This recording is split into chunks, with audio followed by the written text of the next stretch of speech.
10 years of leading anything is a blessing and a long time at the same time. But more importantly, I always thought when I founded this organization, one of the principles I wanted to keep in mind was, one, everything that you start doesn't have to last forever. And so I didn't, despite all the grit we talked about, I didn't necessarily know, should this last forever? I think things have a season. But because of the impact that this organization has had, just the growth and support that it's seen, particularly in the last couple of years, it's clear to me that this needs to continue. The other principle that I kept in mind when I started this organization is that I don't believe that founders and leaders always have to be the ones leading the organization. And I wanted to be very open to when is the right time for me to step aside. And you know, in terms of, personally, like having the energy and the interest, all of those things, like I could in theory probably keep doing this for a bit longer, but I think it's more so like what is the moment asking for?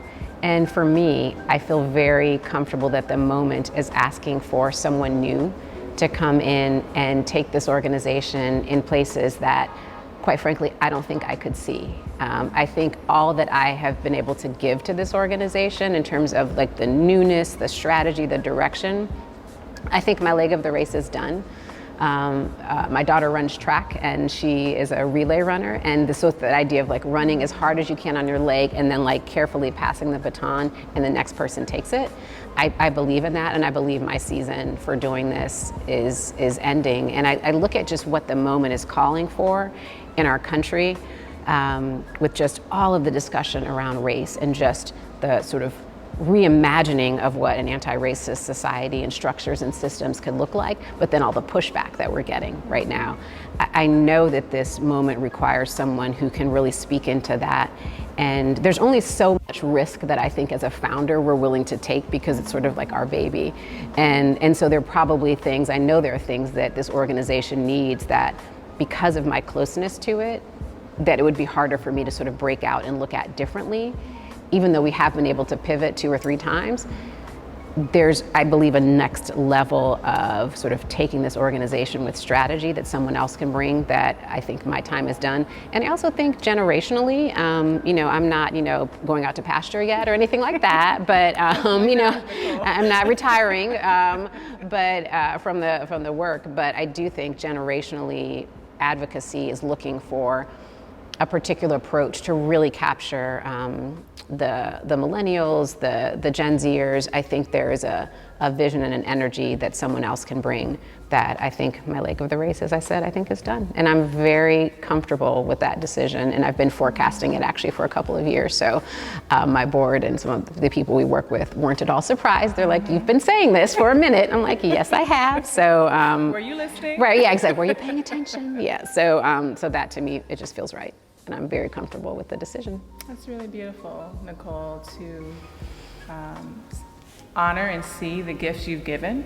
You have really brought this organization to life and therefore brought a huge community together.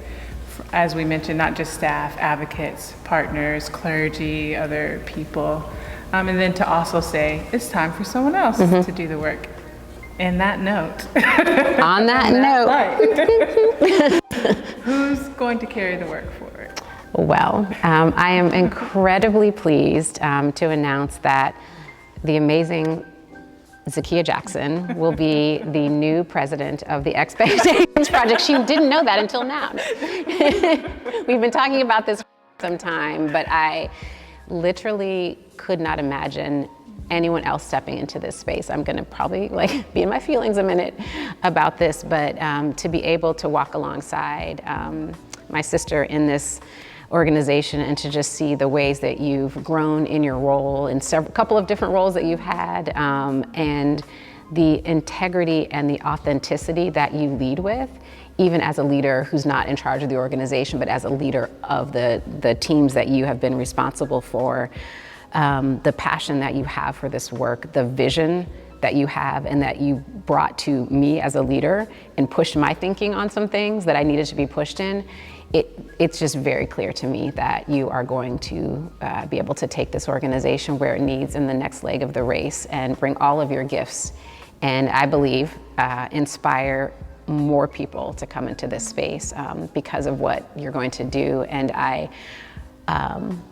as a leader, you want to find, and it's important to find the right person to hand off your work to, and because it's precious, it's my heart, it's something that I started from the ground up, and I'm just incredibly grateful to be able to watch you step into this and to watch you shine, and just to cheer you on and support you in any way I can, but to watch you shine and bring your gifts to this. I mean, I couldn't ask for anything more, so. Thank you so much, Yeah. Nicole. We're excited, y'all. I'll say it's probably obvious from the megawatt smile that I'm very honored. I'm very excited. I, feel like it's a gift to be able to continue in this work in a new way, but in a way that I do think I've been preparing for without knowing. Yeah. I'm thrilled. Yeah, I'm so excited for what's to come for TEP. I'm so excited that this is a beautiful transition, that we get to celebrate it together. Yes. I'm excited to honor your legacy and all that you've invested. I think, wow, we get to just dream and take things in places that we haven't yet. And Absolutely. And we have a wonderful supportive staff who is also really excited. They are very excited, I know, which is great, right? I'm so happy that everyone on the team is very supportive of this choice, so yeah.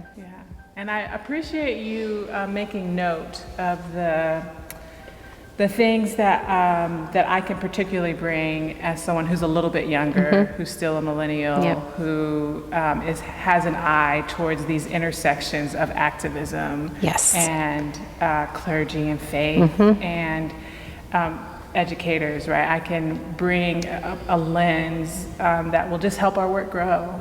Definitely. But don't worry, we're not gonna run out of money either, y'all. I'm not gonna only think about we're gonna cover all the things. Right, all the things.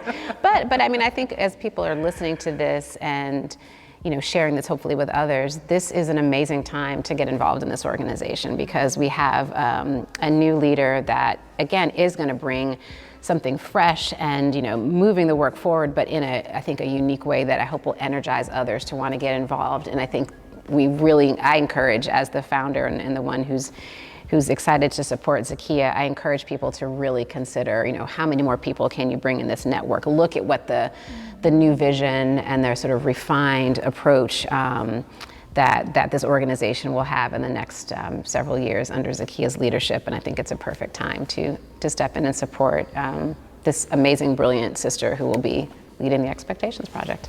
Thank you. Yeah.